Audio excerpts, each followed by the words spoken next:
പിതാവിൻ്റെയും പുത്രൻ്റെയും പരിശുദ്ധാത്മാവിൻ്റെയും നാമത്തിൽ ആമേൻ. Praise the lord. ഹല്ലേലൂയ. യേശുവേ നന്ദി, യേശുവേ സ്തോത്രം. പ്രിയപ്പെട്ടവരെ, നമ്മൾ ബൈബിളിലേക്ക് നോക്കുമ്പോൾ ഉൽപ്പത്തി പുസ്തകത്തിൽ 37-ാം അധ്യായം മുതൽ 50-ാം അധ്യായം വരെ നിറഞ്ഞു നിൽക്കുന്ന ഒരു വ്യക്തിയാണ് പൂർവ്വ യൗസേപ്പ്. ഈ ഔസേപ്പിൻ്റെ ജീവിതം ലോകത്തിലെ ഓരോ മനുഷ്യ വ്യക്തിയും കണ്ടുപഠിക്കുവാനായിട്ട് ദൈവം ആഗ്രഹിക്കുന്നു. എന്താണ് അതിൻ്റെ കാരണമെന്നറിയാമോ? ക്ഷമ ഒരു വരമായി സ്വീകരിച്ച, സഹനം ഒരു വിജയമായി സ്വീകരിച്ച വ്യക്തിയാണ് ജോസഫ്. ആരെല്ലാം ഈ ജോസഫിൻ്റെ ക്ഷമയുടെ മനോഭാവം സ്വീകരിക്കുന്നോ, സഹനത്തിൻ്റെ ജീവിതശൈലി സ്വീകരിക്കുന്നോ, അവർക്കെല്ലാം ജോസഫിനെ പോലെ ജീവിതത്തിൽ ഉയർച്ചയും അനുഗ്രഹവും ഉണ്ടാകും എന്ന ബോധ്യം ഓരോ മനുഷ്യ വ്യക്തിക്കും പറഞ്ഞു കൊടുക്കാൻ വേണ്ടിയിട്ടാണ് ജോസഫിനെ ബൈബിളിൽ ഇത്രമാത്രം പ്രാധാന്യത്തോടു കൂടി ചിത്രീകരിച്ചിരിക്കുന്നത്. പ്രിയപ്പെട്ടവരെ, യാക്കോബിൻ്റെ 12 മക്കളിൽ 11-ാമനായിരുന്നു ജോസഫ്. ഈ ജോസഫിനോട് സഹോദരങ്ങൾക്ക് വെറുപ്പ് തോന്നി എന്ന് പറയുകയാണ്. ഉൽപ്പത്തി പുസ്തകത്തിലെ 37-ാം അധ്യായത്തിൻ്റെ 4, 5, 8 തിരുവചനങ്ങളിൽ ജോസഫിനോട് സഹോദരങ്ങൾക്ക് വെറുപ്പ് തോന്നി, വിദ്വേഷം തോന്നി എന്ന് വചനം പറയുന്നു. എന്താണ് ജോസഫിനോട് വെറുപ്പ് തോന്നാൻ കാരണം? കാരണം എന്താണെന്ന് 37-ാം അധ്യായത്തിൻ്റെ 11-ാം വചനം രേഖപ്പെടുത്തുകയാണ്. അതിൻ്റെ കാരണം ജോസഫിനോട് അവർക്ക് അസൂയ തോന്നി. സഹോദരങ്ങളുടെ അസൂയയാണ് അവർക്ക് ജോസഫിനോട് വെറുപ്പ് തോന്നാനായിട്ടുള്ള കാരണം. പ്രിയപ്പെട്ടവരെ, ഈ ജോസഫിനോടുള്ള സഹോദരങ്ങളുടെ വെറുപ്പ് അവരെന്ത് ചെയ്തു? ഈ ജോസഫിനെ പൊട്ടക്കിണറ്റിൽ തള്ളിയിടാൻ കാരണമായി തീർന്നു. ഉൽപ്പത്തി പുസ്തകം 37-ാം അധ്യായത്തിന്റെ 24-ാം തിരുവചനം പറയുന്നു, അവർ ജോസഫിനെ ഒരു കുഴിയിൽ തള്ളിയിട്ടു. ആ കുഴി ഒരു പൊട്ടക്കിണറായിരുന്നു. എന്താണ് ഈ പൊട്ടക്കിണർ സൂചിപ്പിക്കുക? പൊട്ടക്കിണർ എന്റെയും നിങ്ങളുടെയും ജീവിതത്തിൽ ഒരു പ്രതീകമാണ്. ജോസഫിനെ സഹോദരങ്ങൾ തള്ളിയിട്ട പൊട്ടക്കിണർ ഒരു പ്രതീകമാണ്. എന്തിൻ്റെ? ഒന്ന്, അവഗണനയുടെ.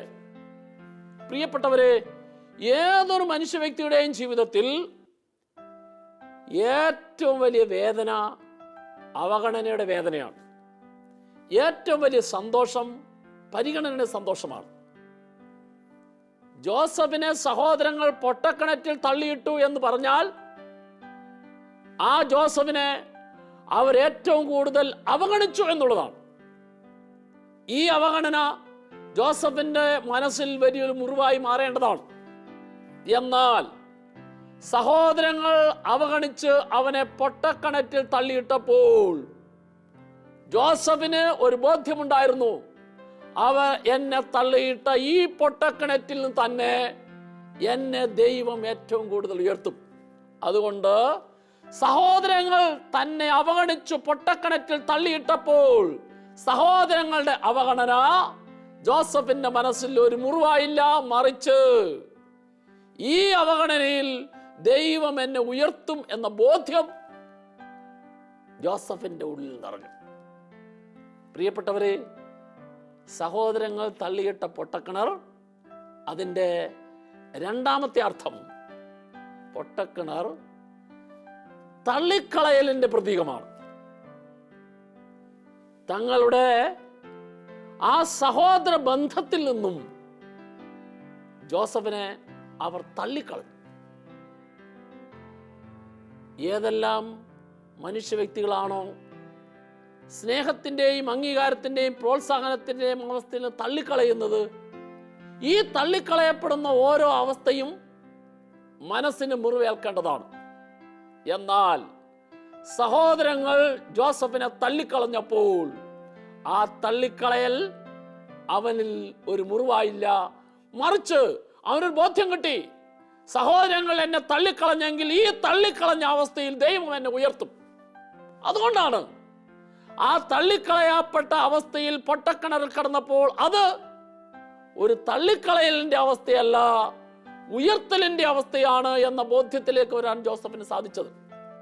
3, പൊട്ടക്കിണർ വലിച്ചെറിയലിന്റെ അടയാളമാണ്, വലിച്ചെറിയലിന്റെ പ്രതീകമാണ്. നമുക്കറിയാം, സാധാരണ വെള്ളമില്ലാത്ത കിണറ്റിലേക്ക്, പൊട്ടക്കിണറ്റിലേക്ക് ചപ്പു ചവർ സാധനങ്ങളാണ്, വേസ്റ്റ് സാധനങ്ങളാണ് വലിച്ചെറിയുന്നത്. അപ്പോൾ വേസ്റ്റ് സാധനങ്ങൾ വലിച്ചെറിയാനുള്ള സ്ഥലമാണ്, അല്ലെങ്കിൽ അതിനുവേണ്ടി ഉപയോഗിക്കുന്ന ഒരു സ്ഥലമാണ് പൊട്ടക്കിണർ. ജോസഫ് പൊട്ടക്കിണറ്റിലായിരുന്നു എന്ന് പറയുമ്പോൾ സഹോദരങ്ങൾ അവനെ ബന്ധത്തിൽ നിന്ന് വലിച്ചെറിഞ്ഞു, അവന് ലഭിക്കേണ്ടതായിട്ടുള്ള നന്മയിൽ നിന്ന് അവനെ വലിച്ചെറിഞ്ഞു, അവന് ലഭിക്കേണ്ടതായ പരിഗണനയിൽ നിന്ന് അവനെ വലിച്ചെറിഞ്ഞു. നോക്കൂ, ഈ വലിച്ചെറിയപ്പെടലിൽ അവൻ ഒരു ഉയർച്ചയുടെ കരം, ആ കരം ദൈവത്തിന്റെ കരമാണ്, ആ കരം അവൻ കണ്ടു. 4, പൊട്ടക്കിണർ ശൂന്യതയുടെ പ്രതീകമാണ്. പൊട്ടക്കിണറ്റിൽ വെള്ളമില്ലാത്തത് കൊണ്ട് അത് ശൂന്യമാണ്. മാത്രമല്ല, പൊട്ടക്കിണറ്റിൽ വെള്ളമില്ലാത്തത് കൊണ്ട് വെള്ളം ആവശ്യമുള്ളവരാരും ഈ പൊട്ടക്കിണറിനെ സമീപിക്കില്ല. അത് ഒരു ശൂന്യതയുടെ പര്യായമാണ്. ജോസഫിനെ സഹോദരങ്ങൾ പൊട്ടക്കിണറ്റിലേക്ക് വലിച്ചെറിഞ്ഞു എന്ന് പറഞ്ഞാൽ അവന്റെ മനസ്സിലും മനോഭാവത്തിലുമെല്ലാം ഒരു ശൂന്യതയുടെ അവസ്ഥ ഉണ്ടാകേണ്ടതാണ്. എന്നാൽ അവൻ ആ ശൂന്യതയുടെ മനോഭാവം സ്വീകരിച്ചില്ല, ഇല്ലായ്മയുടെ മനോഭാവം സ്വീകരിച്ചില്ല, ദാരിദ്ര്യത്തിന്റെ മനോഭാവം സ്വീകരിച്ചില്ല, കഷ്ടതയുടെ മനോഭാവം സ്വീകരിച്ചില്ല.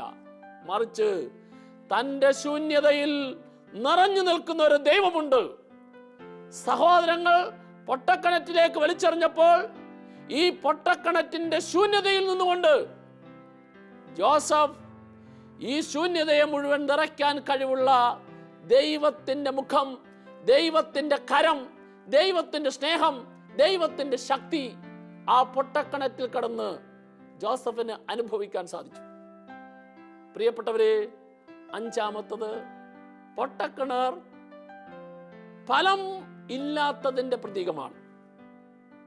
ഒരു കിണർ, ആ കിണർ ഫലമുണ്ടാവുക എന്ന് പറഞ്ഞാൽ അതിന് വെള്ളം ലഭിക്കുക എന്നുള്ളതാണ്. വെള്ളം ലഭിച്ചെങ്കിൽ മാത്രമേ കിണറിന് വിലയുള്ളൂ. കിണർ ഫലം പുറപ്പെടുവിക്കുക എന്ന് പറഞ്ഞാൽ ആ കിണറ്റിൽ വെള്ളം ഉണ്ടാവുക എന്നുള്ളതാണ്. ഇവൻ പൊട്ടക്കിണറ്റിലിട്ടു എന്ന് പറഞ്ഞാൽ അവന്റെ ജീവിതത്തിൽ ഒരിക്കലും ഫലം ചൂടാൻ പറ്റാത്ത വിധത്തിൽ, ഫലം പുറപ്പെടുവിക്കാൻ പറ്റാത്ത വിധത്തിൽ അവനെ സഹോദരങ്ങൾ ഉപേക്ഷിക്കുകയാണ്, തള്ളിക്കളയുകയാണ്. ലോകത്തിലെ മനുഷ്യർ ഫലം ചൂടാൻ പറ്റാത്ത വിധത്തിൽ ഏതെല്ലാം കാരണങ്ങളാൽ നിന്നെ തള്ളിക്കളയുന്നോ, ലോകത്തിലെ മനുഷ്യർക്ക് നീ ഫലം ചൂടരുത് എന്ന് കരുതി, ഫലം പുറപ്പെടുവിക്കരുത് എന്ന് കരുതി, നിന്നിൽ സ്നേഹത്തിന്റെയും നന്മയുടെയും കരുണയുടെയും വിജയത്തിന്റെയും ഫലം പുറപ്പെടുവിക്കരുത് എന്ന് കരുതി ഏതെല്ലാം വിധത്തിൽ നിന്നെ ഉപദ്രവിച്ചാലും ആ ഉപദ്രവിക്കുന്നിടത്തിൽ നീ ദൈവത്തിന്റെ കരം കണ്ടാൽ മനുഷ്യർ ഫലം ചൂടാതിരിക്കാൻ നിന്നെ തള്ളിക്കളയുന്ന അതേ അവസ്ഥയിൽ തന്നെ ദൈവം കൂടുതൽ കൂടുതൽ നന്മയുടെയും ഉയർച്ചയുടെയും ഫലം തരും. പ്രിയപ്പെട്ടവരെ, ജോസഫിന്റെ ജീവിതം കാണിച്ചു തരുന്നത് അതാണ്. സഹോദരങ്ങൾ അവന്റെ ജീവിതം ഇനി ഒരിക്കലും ഫലം ചൂടരുത് എന്ന് കരുതി അവനെ പൊട്ടക്കിണറ്റിൽ തള്ളിയിട്ടപ്പോൾ ആ കിടന്ന പൊട്ടക്കിണറ്റിൽ കർത്താവിന്റെ കരം കണ്ടു അവൻ. ആ കരം അവനെ ഈജിപ്തിൽ മുഴുവൻ ഫലം പുറപ്പെടുവിക്കുന്ന ഒരടയാളമായി, ഒരു വ്യക്തിയായി ജോസഫിനെ ദൈവം ഉയർത്തി. അപ്പോൾ ഞാൻ പറഞ്ഞത്, പൊട്ടക്കിണർ 5 കാര്യങ്ങളുടെ പ്രതീകമാണ്.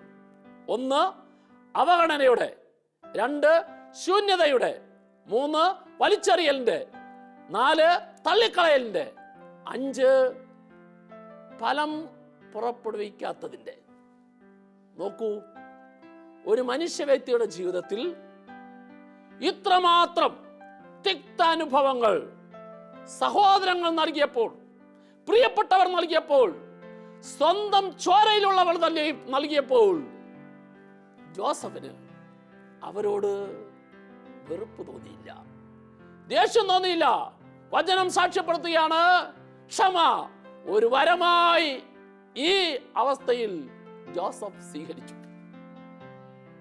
ഇനി നോക്ക്, ഈ ജോസഫിന് അവന്റെ ജീവിതത്തിൽ അടുത്ത ഘട്ടം, അവൻ പൊത്തീഫറിന്റെ ഭവനത്തിൽ ആയിരുന്നപ്പോൾ കുറ്റം ചെയ്യാത്ത, തെറ്റ് ചെയ്യാത്ത ജോസഫിനെ കുറ്റമാരോപിച്ച് അവനെ ജയിലിലടച്ചു.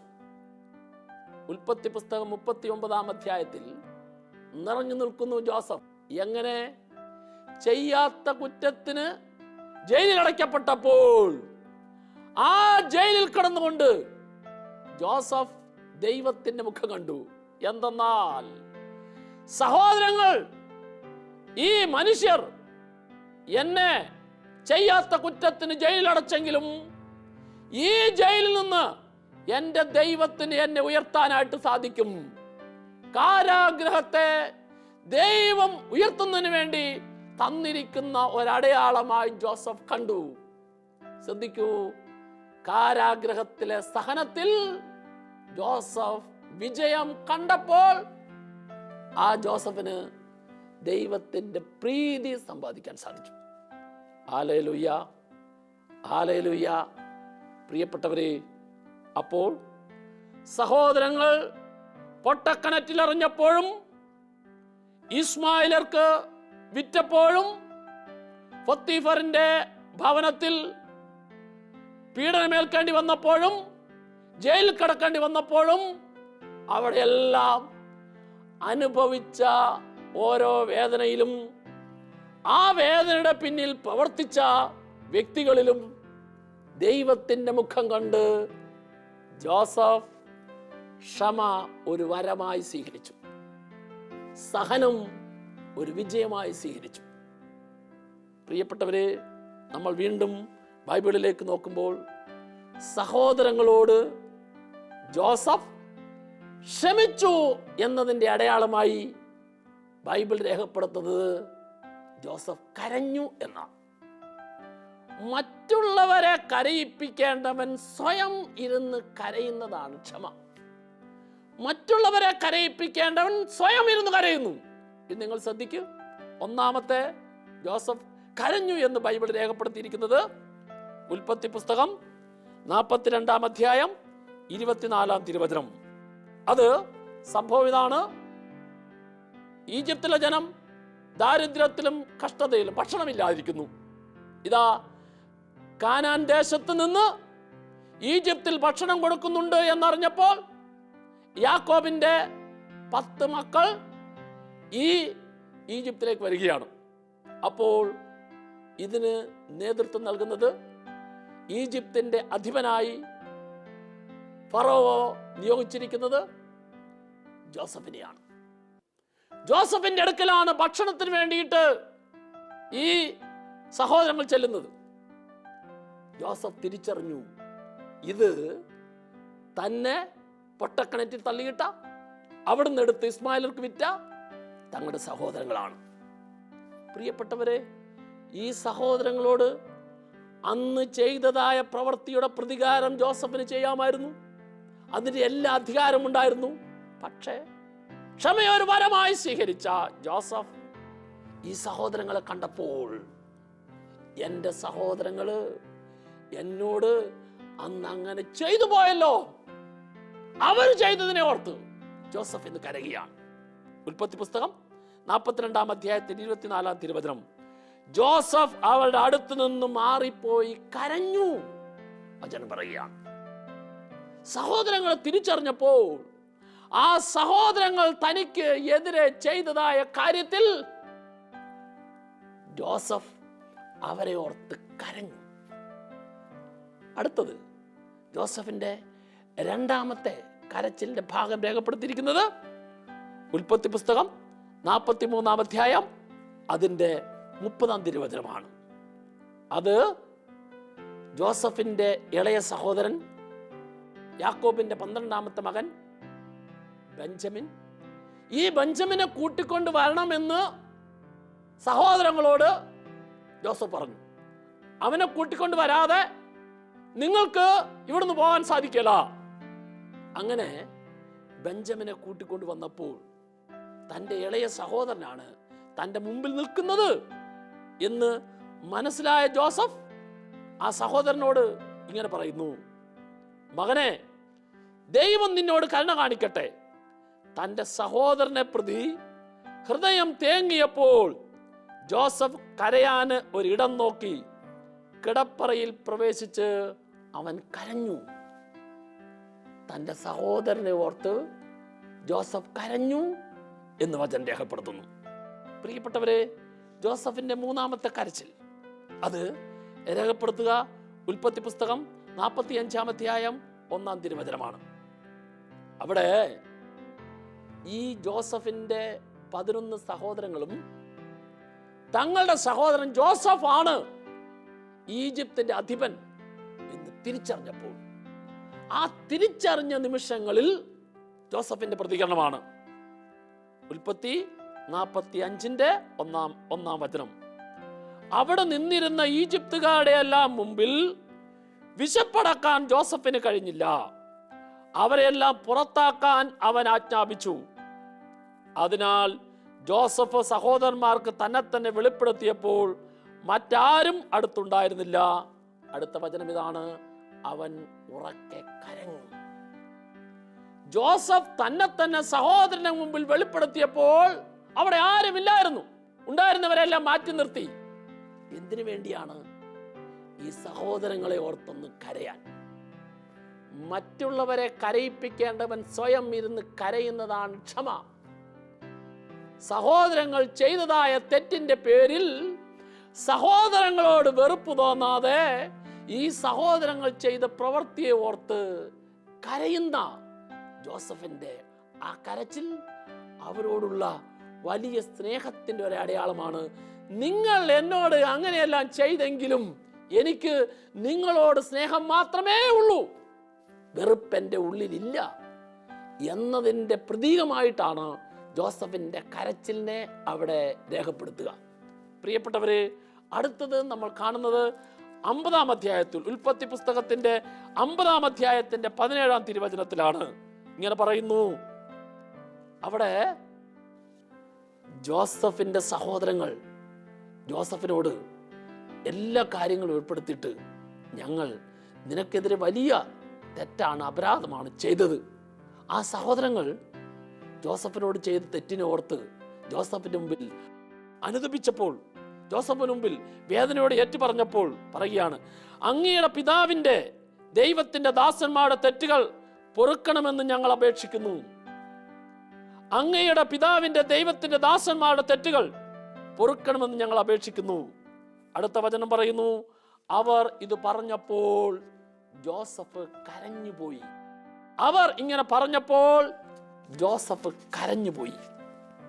പ്രിയപ്പെട്ടവരെ, സഹോദരങ്ങളോടുള്ള സ്നേഹത്തിന്റെ അടയാളമായി സഹോദരങ്ങളോട് പൂർണ്ണമായും ജോസഫ് ക്ഷമിച്ചു, അവരെ ആത്മാർത്ഥമായി സ്നേഹിക്കുന്നു എന്നതിൻ്റെ അടയാളമായി വചനം രേഖപ്പെടുത്തുന്നത് ജോസഫ് കരഞ്ഞു എന്നാണ്. ജോസഫിന്റെ ഈ കരച്ചിൽ, നിങ്ങൾ എന്നോട് എന്തെല്ലാം ചെയ്താലും എനിക്ക് നിങ്ങളോട് എൻ്റെ ഉള്ളിൽ യാതൊരു വെറുപ്പുമില്ല, ഞാൻ നിങ്ങളെ സഹോദരങ്ങളെ പോലെ ആത്മാർത്ഥമായി സ്നേഹിക്കുന്നു എന്നതിൻ്റെ അടയാളമായിട്ടാണ് ആ കരച്ചിലിനെ ബൈബിൾ രേഖപ്പെടുത്തുക. ഇനി ജോസഫ് സഹോദരങ്ങളോട് പറഞ്ഞ കാര്യങ്ങളിൽ വളരെ പ്രധാനപ്പെട്ട 2 കാര്യം അത് ബൈബിളിൽ ഇങ്ങനെയാണ് രേഖപ്പെടുത്തിയിരിക്കുന്നത്. ഒന്നാമത്തത് ഉൽപ്പത്തി പുസ്തകത്തിന്റെ 45-ാം അധ്യായത്തിന്റെ 5-ാം തിരുവചനം.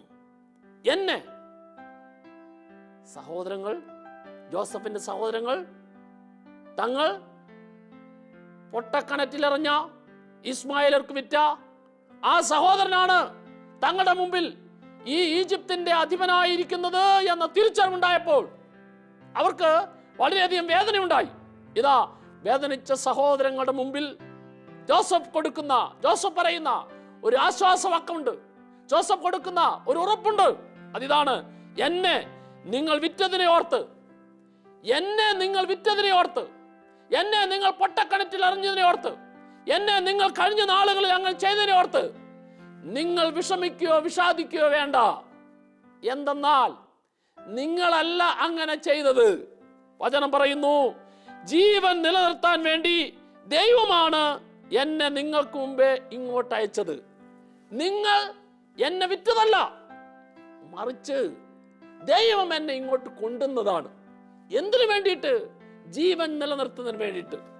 പ്രിയപ്പെട്ടവരെ, ജോസഫിന്റെ ഈ വാക്കുകൾ നമ്മുടെ ഓരോരുത്തരുടെയും അനുദിന ജീവിതത്തിൽ നമുക്ക് ചില ചിന്തകൾ തരികയാണ്. അതിന്റെ ബോധ്യം ഇതാണ്, ആ തരുന്ന ചിന്ത ഇതാണ്: മറ്റുള്ളവർ നിന്നെ ഏതെല്ലാം വിധത്തിൽ ദ്രോഹിച്ചാലും, കുറ്റപ്പെടുത്തിയാലും, കളിയാക്കിയാലും, നിന്നെ തകർക്കാൻ നോക്കിയാലും, മനുഷ്യ വ്യക്തികൾക്ക് ആർക്കും നിന്നെ കുറ്റപ്പെടുത്താൻ സാധിക്കില്ല, തകർക്കാൻ സാധിക്കില്ല, പരാജയപ്പെടുത്താൻ സാധിക്കില്ല. മറിച്ച് ദൈവം അനുവദിക്കണം. ദൈവം അത് അനുവദിക്കുന്നത് നീ ഒരു പൊട്ടക്കിണറിന്റെ അവസ്ഥയിൽ കിടക്കാൻ വേണ്ടിയല്ല, നീ ശൂന്യതയുടെ അവസ്ഥയിൽ കിടക്കാൻ വേണ്ടിയല്ല, നീ വലിച്ചെറിയലിന്റെ അവസ്ഥയിൽ കിടക്കാനല്ല, മറിച്ച് അതിലൂടെ നിന്നെ അത്യധികം ഉയർത്തുന്നതിന് വേണ്ടിയിട്ടാണ് ദൈവം അതെല്ലാം അനുവദിക്കുന്നത്. ഇതാ ജോസഫ് അത് തിരിച്ചറിഞ്ഞു. ഈ തിരിച്ചറിഞ്ഞ ബോധ്യത്തിൽ നിന്നുകൊണ്ട് സഹോദരങ്ങളോട് പറഞ്ഞു, നിങ്ങളല്ല ചെയ്തത്. പക്ഷേ നിങ്ങൾ എന്തെല്ലാം ചെയ്താലും അതിന്റെ കാരണക്കാരൻ നിങ്ങളല്ല.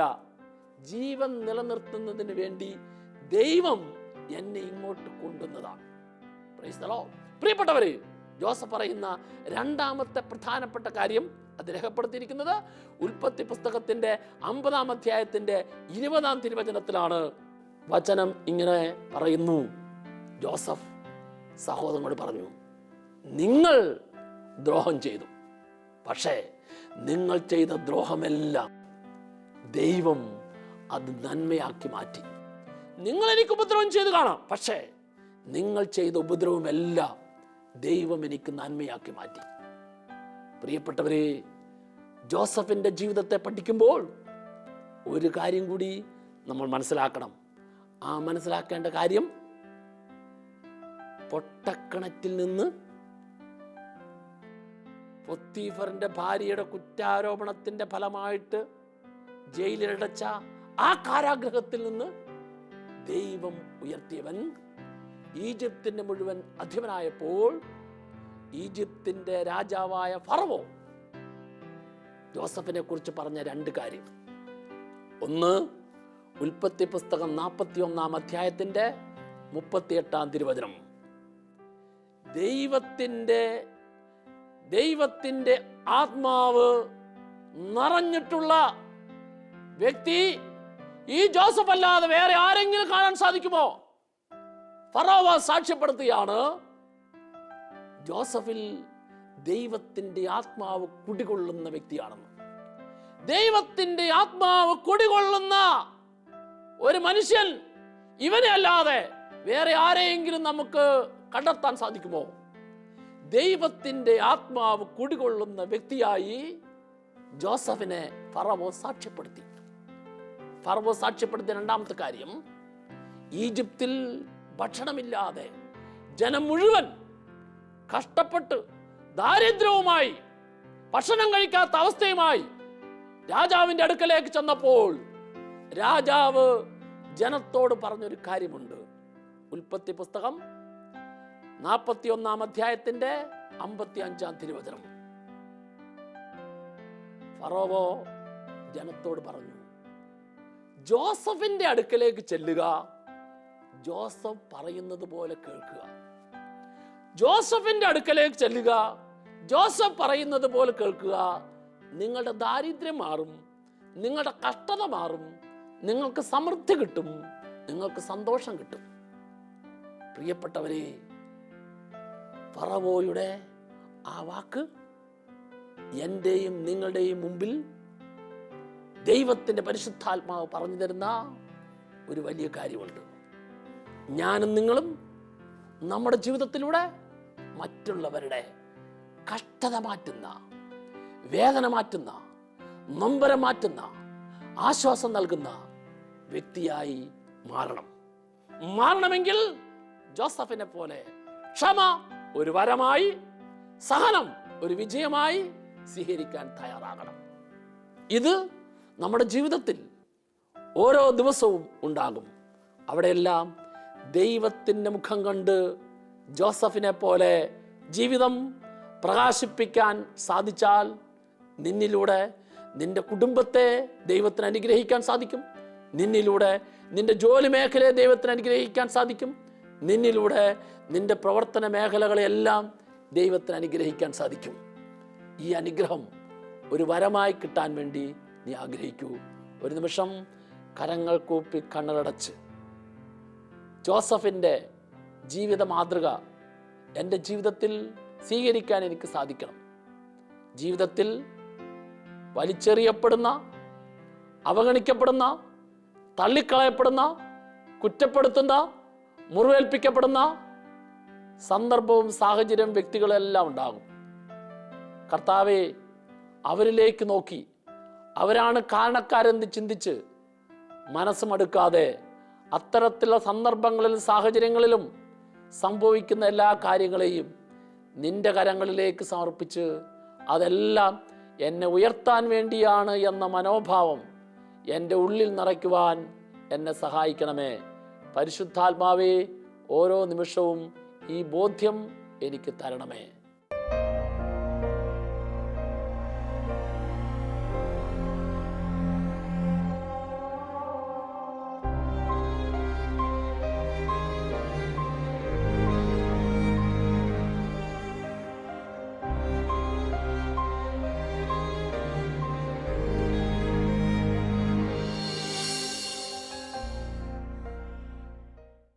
വിശദ വിവരങ്ങൾക്ക് director, divine vision, divine retreat centre, Muringoor, Chalakudy 680316, Kerala, south India. Telephone 0091-480-270-8098, 0091-480-270-2613. Fax 0091-480-270-8097.